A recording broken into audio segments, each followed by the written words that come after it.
Η σύνταξη και η αποστολή emails αποτελεί βασικό μέρος κάθε επαγγελματικού περιβάλλοντος. Υπάρχουν όμως μερικά λάθη που συνηθίζουμε να κάνουμε και τα οποία θα μπορούσαν να κάνουν τον παραλήπτη να δημιουργήσει μια αρνητική εντύπωση για εμάς.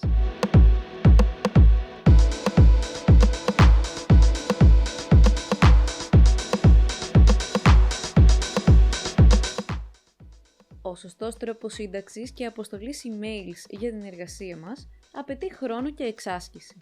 Μερικά από τα πιο συνηθισμένα λάθη που κάνουμε οι περισσότεροι είναι τα ακόλουθα.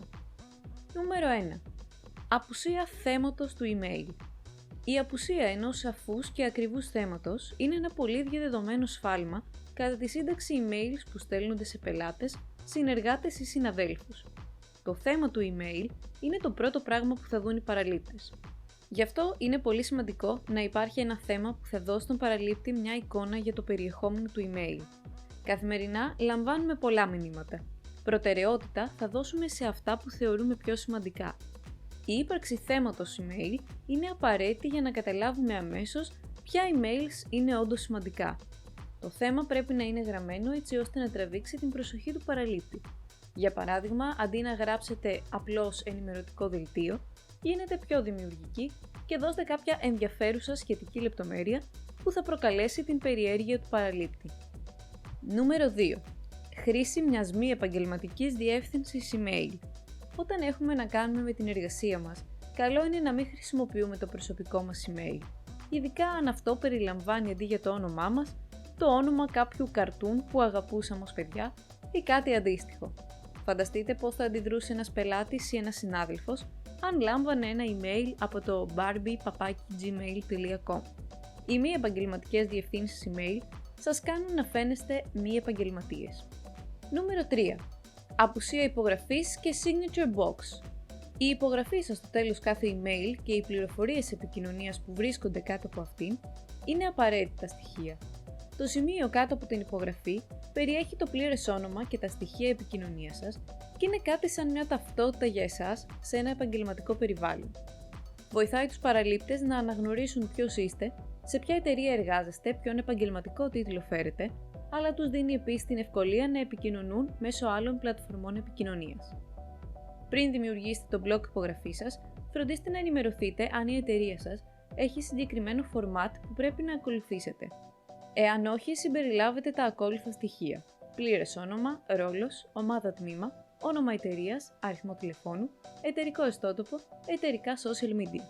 Νούμερο 4. Χρήση λανθασμένου τόνου. Ως προς το κείμενο τώρα του email, ο τρόπος σύνταξης και οι λέξεις που χρησιμοποιούνται παίζουν σημαντικό ρόλο στο πώς θα αντιληφθεί ο παραλήπτης αυτά που γράφετε. Είναι σημαντικό να καταλάβετε ότι η γλώσσα έχει αποχρώσεις. Γι' αυτό να είστε προσεκτικοί όταν επιλέγετε λέξεις, καθώς μπορεί να μεταφέρουν πολύ διαφορετικές έννοιες. Η σύνταξη email στο εργασιακό περιβάλλον απαιτεί μια λεπτή ισορροπία. Ενώ ο τόνος θα πρέπει να παραμένει επαγγελματικός, θα πρέπει να λάβετε υπόψη την κουλτούρα του χώρου εργασίας σας και τη σχέση με τον παραλήπτη, για να αποφασίσετε πόσο επίσημοι ή όχι θα είστε. Αν στείλετε email σε κάποιον συνάδελφο με τον οποίο έχετε πιο φιλικές σχέσεις, ξεκινήστε απευθυνόμενοι σε αυτόν χρησιμοποιώντας το όνομά του. Παραδείγματος χάρη, Γεια σου Γιάννη. Ωστόσο, εάν έχετε να κάνετε με κάποιον συνεργάτη από άλλη εταιρεία, επιλέξτε μια πιο κλασική μορφή προσφώνησης, όπως αγαπητέ κύριε ή κυρία, ή απλά κύριε ή κυρία και το όνομα του παραλήπτη. Όταν δεν είστε σίγουροι για τον τρόπο διατύπωσης ενός κειμένου, συμβουλευτείτε ένα διαδικτυακό λεξικό ή κάποιο αντίστοιχο πρόγραμμα που μπορεί να σας βοηθήσει να ακούγεται το κείμενο πιο σίγουρο και επαγγελματικό. Λάθος νούμερο 5. Παράληψη λεπτομεριών και συνημμένων αρχείων. Για να μην χάνετε πολύτιμο χρόνο ανταλλάσσοντας πολλαπλά μηνύματα με τον παραλήπτη, φροντίστε να συμπεριλάβετε από την αρχή όλες τις απαραίτητες λεπτομέρειες όταν στέλνετε ένα email. Μπορεί να σας φανεί χρήσιμο να ακολουθήσετε αυτή τη μορφή κατά τη σύνταξη. Πρώτη παράγραφος, χαιρετισμός και αναφορά του βασικού θέματος του email. Δεύτερη παράγραφος, αναφορά όλων των σχετικών λεπτομεριών που πρέπει να γνωρίζει ο παραλήπτης. Τρίτη παράγραφος, παρότρινση για δράση. Για παράδειγμα, αναφέρεται αν χρειάζεται να απαντήσουν, να ανοίξουν ένα σύνδεσμο κλπ. Τέταρτη παράγραφος, κλείσιμο του email με εκφράσεις τύπου ευχαριστώ, στη διάθεσή σας και άλλα. Μην ξεχάσετε να επισυνάψετε τα αρχεία που μπορεί να χρειάζεται ο παραλήπτης σας. Είναι συνηθισμένο λάθος να λέμε ότι έχουμε επισυνάψει ένα αρχείο χωρίς να το έχουμε κάνει. Μπορείτε να αποφύγετε αυτό το λάθος διαβάζοντας το email σας ξανά πριν το στείλετε και ελέγχοντας για τα αρχεία. Νούμερο 6. Ορθογραφικά, συντακτικά, γραμματικά λάθη. Αν θέλετε να φαίνεστε επαγγελματία στα μηνύματά σας, φροντίστε να ελέγχετε καλά τα email σας για ορθογραφικά, συντακτικά ή γραμματικά λάθη πριν τα στείλετε. Τα λάθη μπορεί να κάνουν τον παραλήπτη να σκεφτεί ότι δεν δίνετε ιδιαίτερη σημασία στην επικοινωνία σας. Σίγουρα είναι πιθανό να ξεφύγει κάποιο λάθος όταν πληκτρολογούμε γρήγορα. Ένας καλός έλεγχος πριν την αποστολή όμως μπορεί να μειώσει τις πιθανότητες να στείλετε ένα email γεμάτο λάθη. Νούμερο 7. Δεν γνωρίζετε τη διαφορά μεταξύ CC και BCC. Τα CC και BCC βρίσκονται στο τέλος του πεδίου προς, του πεδίου στο οποίο δηλαδή πληκτρολογείται το όνομα του παραλήπτη. Ένα από τα συνηθισμένα λάθη είναι ότι δεν γνωρίζουμε πότε χρησιμοποιούμε το ένα και πότε το άλλο. Το CC βγαίνει από το Carbon Copy. Όταν προσθέτετε τη διεύθυνση email κάποιου στο CC, θα λάβει ένα αντίγραφο του email, ενημερώνεται για την επικοινωνία αλλά δεν απαιτείται να ενεργήσει ή να απαντήσει στο email και τρίτον ο κύριος παραλήπτης θα δει τη διεύθυνση email του ατόμου αυτού. Επομένως, χρησιμοποιώντας το, έχετε ένα βασικό παραλήπτη αλλά ενημερώνετε και άλλα άτομα σχετικά με ένα email. Και επιπλέον ο βασικός παραλήπτης βλέπει ότι υπάρχουν και άλλοι παραλήπτες. Το BCC από την άλλη σημαίνει Blind Carbon Copy. Όταν προσθέσετε τη διεύθυνση email κάποιου στο BCC, λαμβάνει ένα αντίγραφο του email και η διεύθυνσή του δεν εκτίθεται σε άλλους παραλήπτες.